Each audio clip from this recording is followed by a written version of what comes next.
to the Innovation and Diffusion podcast. I'm Raffaella Sadun, and today we have a very important guest, Raffaella Sadun. Welcome, Raffaella. Did I pronounce it correctly? You pronounce it very well. Thank you. And it's my pleasure being here. Thank you for having me. Thank you for accepting our invitation. Let me introduce you to our audience. So Raffaella is Charles Wisdom Professor of Business Administration at Harvard Business School and is a co-chair of Harvard Business School's project on managing the future of work and co-PI of the Digital Reskilling Lab. And her research focuses on managerial and organizational drivers of productivity and growth in corporations and the public sector, and which is something that we're going to talk a lot about today. But before we go into details of management and how we define it and different aspects of management, I want to ask you first, what made you interested in these areas? Was there like someone, an economist or a family member or, something, an event, that influenced you to choose this path? Look, I think it's a combination of things. So first of all, I was very interested in my very first years doing my master's and PhD. I was very interested in growth and the notion that that countries were so different in terms of their growth rates and productivity. So that was a topic that really fascinated me. And then for a mixture of decisions and things that just happened, I started understanding that at that point in time, you could actually go from differences in growth across countries to understanding the drivers of growth differentials at the micro level. So thinking about firms and organizations. Remember, I don't want to say that I'm super old, but I'm old enough that when I was looking at the, with this micro level data to answer macro level questions, this was really at the infancy. And I just found these topics. It blew my mind, that you could go from the macro to the micro and really look at firms.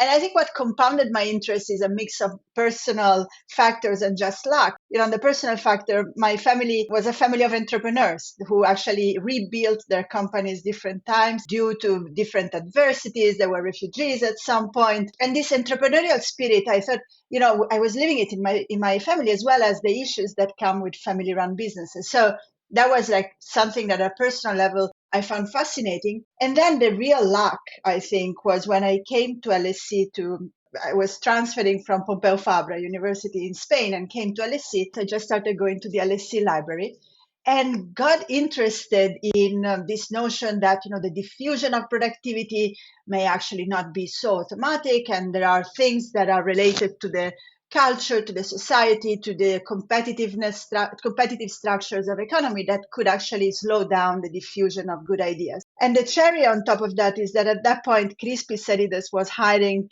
people to be RAs in the Center for Economic Performance. I got a job as his RA. I never worked for Crispy-Sarides, but then I worked for John. And that was really, getting into this research of management practices was sort of a continuation of all of these things. So you can see it's a mix of interest, personal motivation, and to be really honest, just things that happen and luck. That's a great combination. It's a really nice sequence of personal interest, family interest, and that's amazing. And I think that also kind of answers, because I was going to ask you if there must be something that you've done differently, like either during your undergrad or PhD. Is there something that you want to add about that? What I love about this job is that I love this job. It's like, Okay. Yeah.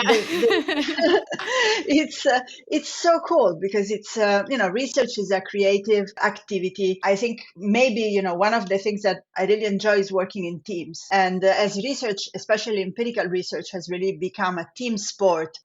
Sometimes I wonder, is it that I really enjoy working in teams that these days it could be maybe a little bit of an advantage because you always have something to learn from other people who maybe more senior than you, but often are also more junior than you.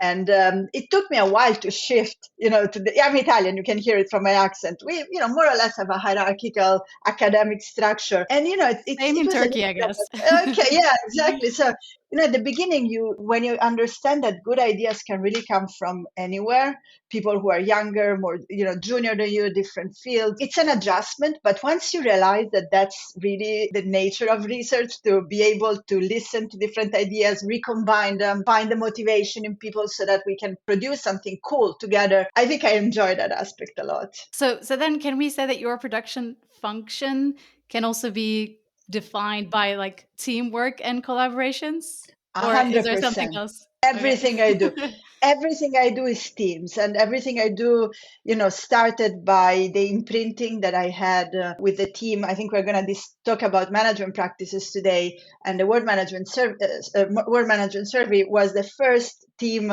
project I was in, and it really was a unique way of thinking about team production. And I think I got a great imprinting there. And then since then, everything I do is teams, and I really don't enjoy working on my own, and I totally love working with other people. That's great because, as you said, we're going to talk about like leadership notions, teamwork versus leadership, and how these concepts change over time.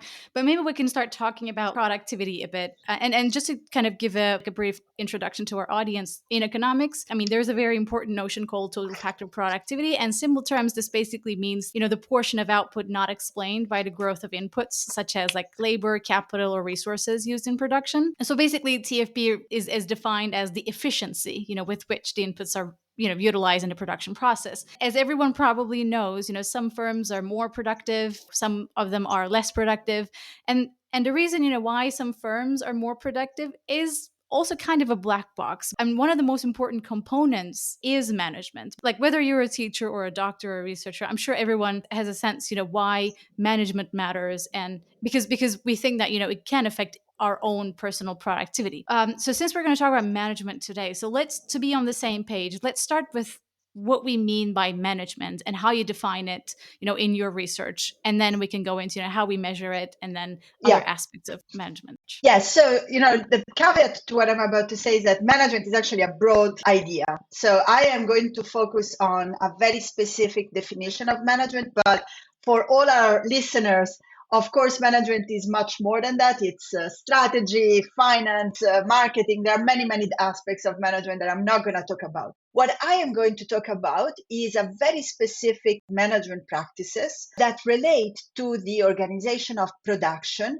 So we are thinking of how you monitor production, how you set targets and make sure that you can measure yourself against these targets, and how do you problem solve when you encounter problems in production, as well as a set of practices that have to do with the management of your people. And management of your people means effectively how proactive are you in recognizing talent and in rewarding talent. And at the same time, how proactive are you in recognizing that perhaps there are some people in your organization that are not performing as well? And by no means this is about, you should immediately lay off these people. No, the idea is, do you have ways to help talent sort of emerge, or be realistic about whether you have good matches of skills relative to what you need? So as you can see, it's narrow because we're talking about operations and people. And these are processes that can be articulated differently across different industries and across different organizations. The specific ways in which they are internalized can differ, but at a high level, these are routines.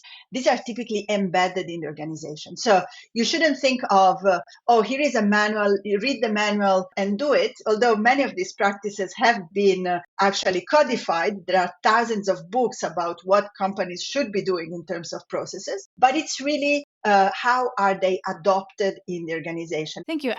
Based on that explanation, I also think that measuring management must be really hard. And I know you worked on World Management Survey data with John as well. You have papers with him. So can you tell us about how you measure it, and how did you work on this data, and how did you collect it? Yeah, so I think that this is the first project that I got involved in when I was a PhD student almost 20 years ago, precisely because the notion of management is so broad and sometimes a little bit vague and soft. The challenge is, as you say, how do you measure it? So this is how we did. We initially, this was actually a conversation with McKinsey. McKinsey at that point had identified a set of practices that they believed to be present in organizations that were well performing. And the challenge was great, McKinsey. We trust that you might have an intuition, but how do we really prove that what you are seeing stands in the larger sample, in the representative samples? After all, this could all be just, first of all, anecdotal, not representative, reverse causality, and so forth. So how do you deal with that? Well, we took the diagnostic that McKinsey had identified. These are about 18 practices that go, as I said, from operations, target, people, and so forth. We codified questions that we would ask to middle managers employed initially only in manufacturing organizations, because this was, the sector where these practices were, I think at that point, we knew that they were relevant for that sector. And the measurement piece was making sure that we would ask about the effective adoption of each of these practices without biasing the responses of the middle managers. Because if you ask a middle manager, oh, do you really keep track of production in your firm? Yes or no? Nobody wants to say no, although sometimes they do. But the issue is ask an open-ended question that allows you to really get at the point of adoption and understanding, variations in adoption. I remember talking with some middle managers that were logging in their computer at midnight in their home to monitor what was happening, and others that wouldn't do it in a month. So, you get a lot of variation when you start talking to people and you engage them in a conversation. Now, how do you do that at scale? Because, this is qualitative research. This is where the beauty of processes applied to academia came in, because we hired, I remember initially it was a smaller team and I was still not 100% involved with the project at that point. But when this was 2016, we had, I remember in one summer, 40 students hired working at LSE. We had converted a conference room in a call center. These are the students that would call on the middle managers on these sampling frames and that were representative of each of the economies. We're running interviews from the States to Japan within this room. The room was constantly utilized. And with a very specific managerial structure, you have two people listening to the same interview. So we can have some calibration of the qualitative scoring, because when the managers talk, we take note of what they're telling us. And based on their qualitative answers, we score the adoption specific practice on a scale that goes from 1 to 5, where 1 means the practice is not really adopted and 5 means it's fully adopted. But this is all qualitative and to some extent actually subjective. So we give a lot of training to the people who run the interviews. We make sure that while they're running the interviews, we have calibration. And so we can have, to reduce measurement error.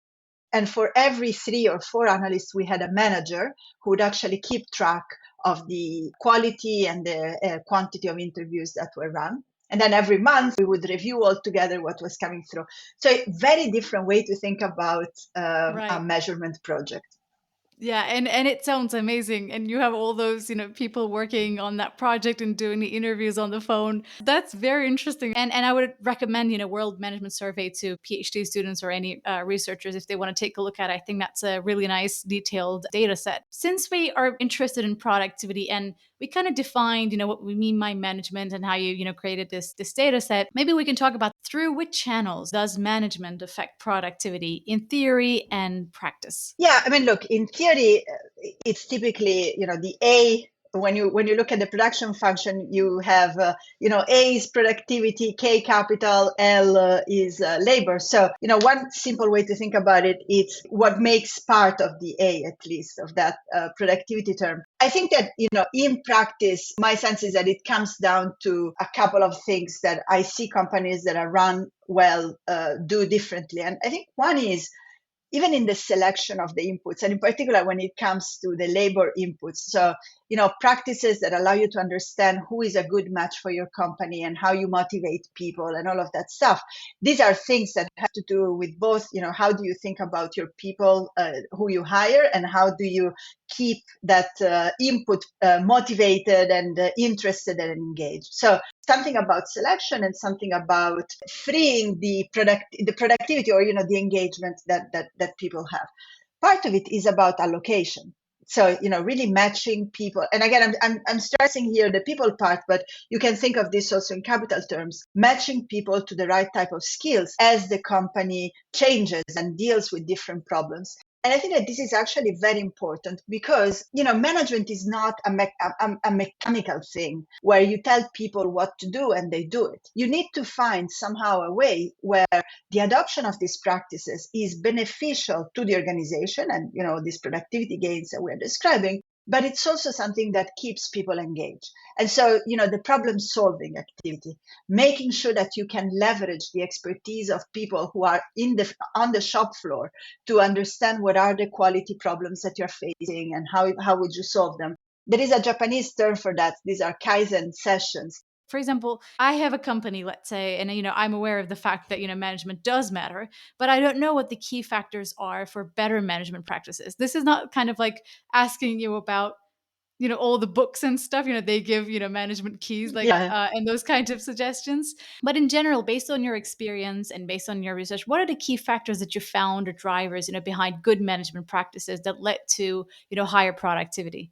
There are different factors, and you've sort of ruled out one, which is actually very important, which is the awareness of needing management. I'm happy to work in the scenario where these frictions don't exist, but in reality, and I think this is especially true for organizations that are going through different stages of their life, let's say from entrepreneurial to larger and more established, that is actually a very important barrier, because it's often the founder may be great, for example, in doing certain things, but they not may be the best match once the organization reaches a complexity that actually requires more processes. Now, for those that have an awareness that there is a margin for improvement, I'd say that there are three different sorts of frictions that I've considered in my research also with others. The first one is skills. So you need a certain level of literacy and numeracy skills, and not, especially in developing countries, that's not always the case.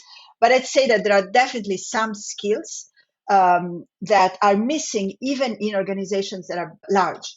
And, they've been growing because they got a good idea going and it worked for some time, then they plateau. And often it's because the diffusion of these ideas has enriched them. So that's, now there are cases in which you know what you need to do, no awareness issue. You have the skills. Maybe you sent your workers to do a wonderful managerial training, and yet things don't change. That is a type of friction that has to do with the incentive problems. And I think it's a broad nature. There could be the classic incentive problem of, the managers not really being aligned with the owners, whatever, like classic principal agent problems. But to me, what I see so much opportunity and fascinating differences is in the culture of the organization. And this comes down to the fact that a lot of these routines are routines that are costly individually to adopt. So, for example, if I need to be systematic about problem solving, it's root cause analysis type of processes are pretty systematic.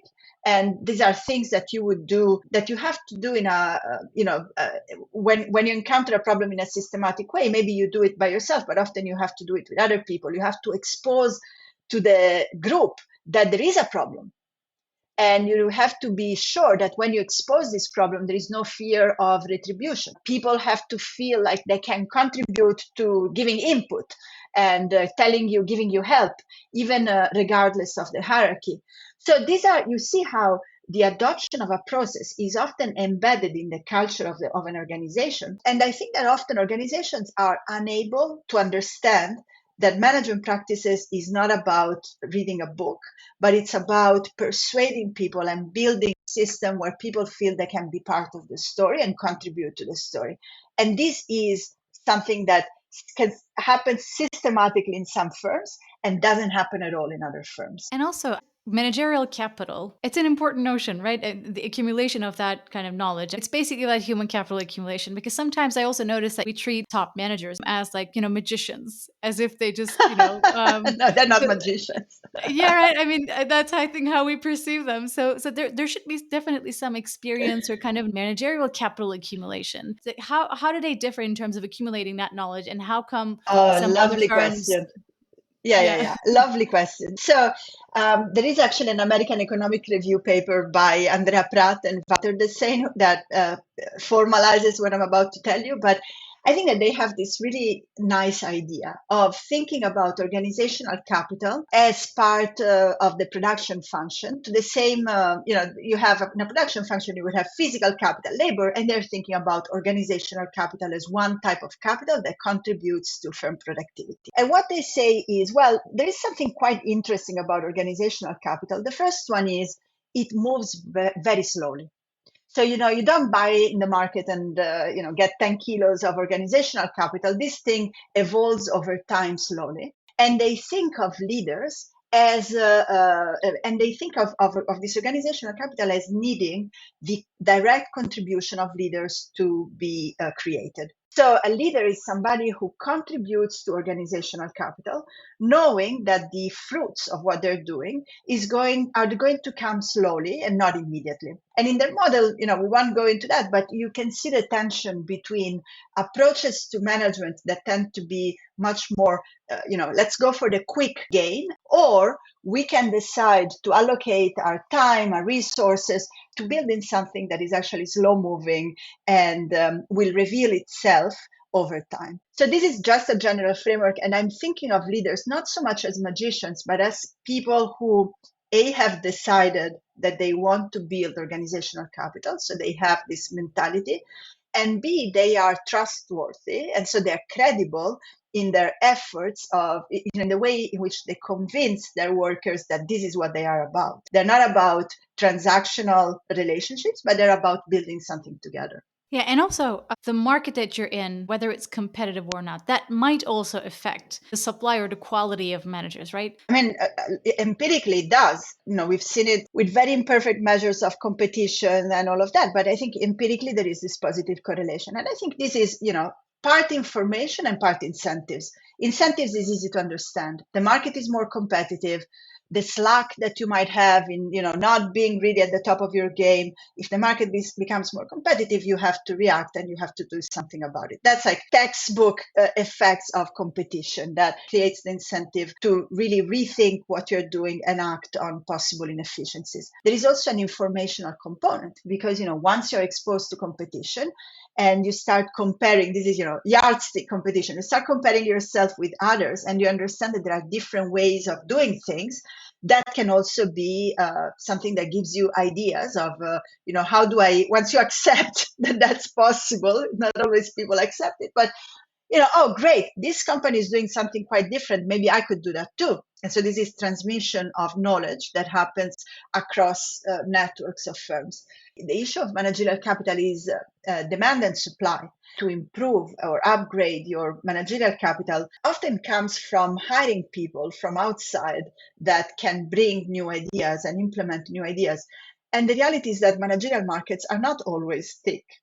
And so, to some extent, I think that having more thickness in the market locally, or in the broader labor market pool, can be a source of a source of new managerial inputs. Whether you want to hire these external managers, it's a different question, but at least it gives you that opportunity. And also, how about because there are differences in terms of practices, right? Over time, there has been an evolution in management. There is decentralization notion that we talk about now. Is it better to have a top-down approach versus bottom-up approach? What is the best practice, based on your research? That is an area where, I think we need to understand when would it be more important to be decentralized versus centralized? Decentralization is a decision that implies a fundamental trade-off. You decentralize when you want to exploit local skills that you may not have centrally, or when you want to motivate people. So at a high level, I decentralize when there is somebody who either knows more than I do, or I can only motivate this person by giving them enough decision-making authority that they would feel like, they have a say in decision-making. The main trade-off is misalignment. So, this person, they're going to make their decision on their own, and there is a chance that they may not meet, they may make this decision optimizing locally rather than centrally. So if you think about this trade-off, then I think, that's why it's contingent, because there are certain circumstances where local knowledge really matters, or where local motivation really matters, where decentralization is effectively the way to go. But there are many other circumstances when that's not the case. Now, having said that, I think, the reason why you are seeing this increasing attention toward decentralization is that more and more companies are knowledge-based. And so the more it is about knowledge, in particular, I think knowledge of teams, the more I think this local ability to coordinate the teams and extract, understand the local context matters. And I think that's part of the variation that you see. And in various studies that we've done, we've even seen that decentralization is contingent on the economic cycle as well.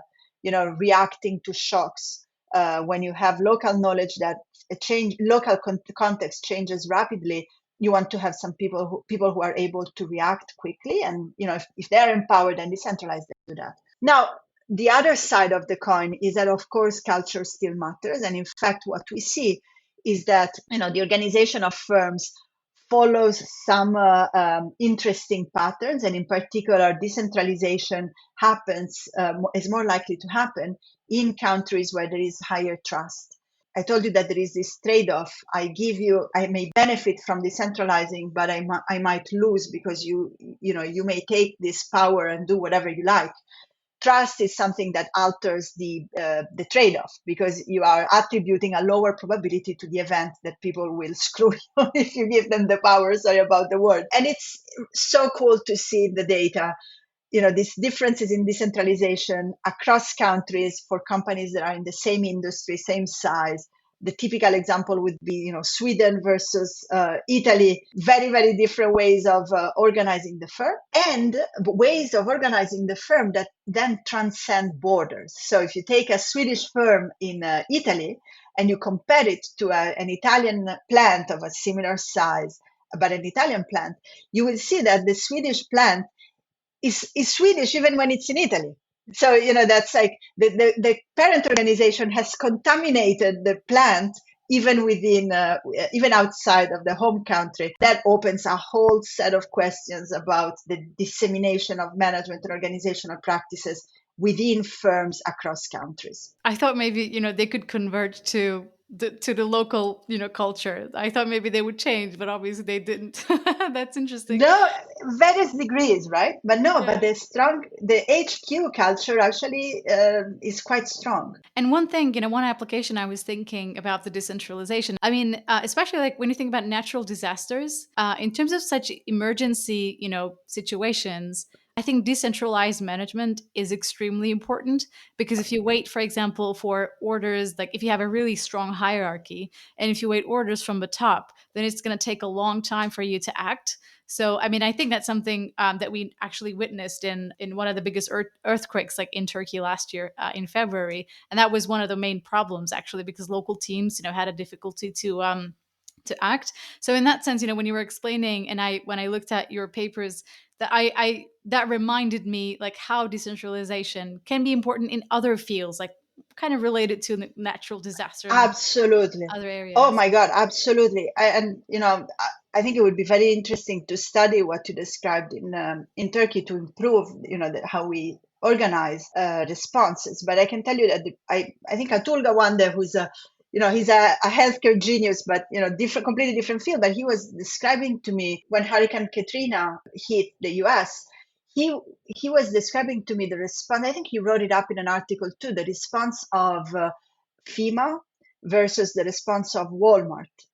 And Walmart is very centralized in some respects, but actually the local store managers have decentralization in other things that are quite local. And the way in which they reorganized and took care of their people after the hurricane was very agile. And recently, we had also a help like an important shock, like COVID-19 in 2020, and that also changed how we work. We started working from home, and that must have changed, like management practices. So, how do you think remote work challenged management practices, and do you observe any differences? Yeah, Well, it's this is a great question, and I think that there are several studies now that are coming out, and some actually have done in Italy by a team of people, including Mega Patnaik and Fabiano Schivardi, who were able to look precisely at this question. And I think that the issue here is the following. First of all, when companies were hit by the COVID shock, they find that if you were more advanced in terms of your adoption of management practices, you did better. And in part, I think they relate this to the fact that you could more easily adopt remote working. Remote working is fundamentally something that it's much easier to adopt if you have transparency in terms of the outputs that are produced, right? Because you don't have to constantly check in with people. You have a process that allows you to understand if you are making progress or not. But also, it's something that relies on trust. I believe that you can work from the office. You're not going to shirk all the time. And as we've discussed before, there is a strong complementarity between management and trust. So I think that this is like at the time of the shock, the evidence that I've seen shows that when companies were better managed, they were able to shift more easily to remote working. Whether companies stick with remote working or not is a question of complementarity. So I think that this is a story where you've now discovered that there are different ways of doing work, of organizing the physical presence of your workers. And during the COVID pandemic, you had to go there, and so this was not a choice. You had to go there. Now you have a choice. And whether you adopt remote working or not, I think depends on whether you're willing to change also all the other processes that may not be compatible with remote work. And that means, moving towards a system where you measure outputs and not inputs, where you can actually measure performance without walking around. And so you have ways of understanding what's happening, where you have trust. And some organizations, I think, are coming to the conclusion that they're going to trade off remote work because they have a system that is organized in a certain way, or they cannot move to this different bundle. And other organizations actually took that as an opportunity to rethink about their own way of organizing themselves. So again, there's another like evolutionary process, I guess. Okay, Yeah, I all think the yeah, time. yeah. This is a hotly debated issue in economics as well, and I'm sure like maybe people also heard about it. Like, how about the pay? Now we talked about productivity. We talked about managers, their skills, supply and the demand side, or competition, or those aspects of it. But we hear this question is mostly focused on CEO pays basically. I mean, we talk about the importance of managerial skills and management, and at the same time, we observe that income of CEOs, especially in North America, has increased a lot. Well, how do you perceive that change in CEOs, and does that really reflect the value of their work, or is there some kind of like a balloon? Yeah, it's a complicated question, and it's not one that I have studied directly. I think that if you stick to the practices that we were just discussing, which are effectively value creating, not just for the company but also for the workers, because you're thinking about identifying skills, rewarding skills. In the data, we find that management and wages actually go together. And so I think that the practices that we were describing before, which are not necessarily CEOs, individual CEOs, these are systems which CEOs can help build, but are fundamentally company specific systems. I don't think that there is a trade-off there with workers getting part of that of those returns. I think it's complicated because of the following. What matters is the match between the CEO and the company. And so if you find a great match and it's somebody who can really leverage this team production, organize it, make it come, it's invaluable. And those people are scarce. So if you believe that matching matters and that the contribution of these CEOs in amplifying the productivity of the whole organization is relevant, then I don't think that that's like money badly spent. It's you are effectively investing in the growth not only of the person but of the whole organization. The problem comes in the fact that it's very difficult to assess which CEOs are really able to create these dynamics. And there is so much asymmetric information that comes into the selection of the CEO and the monitoring of the CEO. I think that governance frictions, for example, in how you select people and how you remove people, a CEO can fake to be great in the short run, and there are other CEOs that could invest in this long-term thing. Those are the frictions that make the discussion of CEO pay so complex, and definitely not something that I am an expert myself, but I believe that this is a fundamental issue of even recognizing which is who is a good match versus who is just a good self-marketer. I see. And so then maybe one final question on research. So let me ask you, What are the gaps in the literature that question may be for maybe PhD students or candidates or early academic people, and what are you currently working on? The gaps, my sense is, if you are a PhD student and you're interested in these things, there are so many gaps, right? So it is That's an good. area where you can have a lot of fun. For example, can you please help us understand why diffusion is not instant?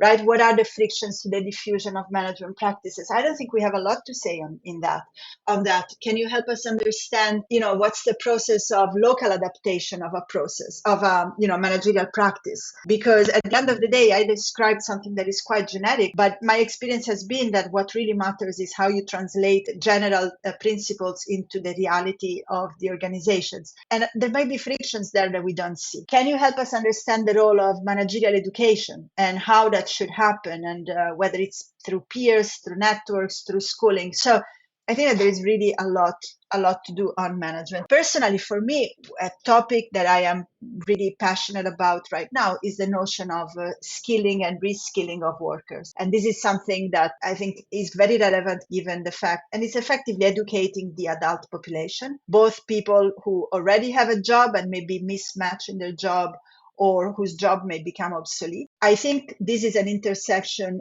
between what's good for society and what's good for firms.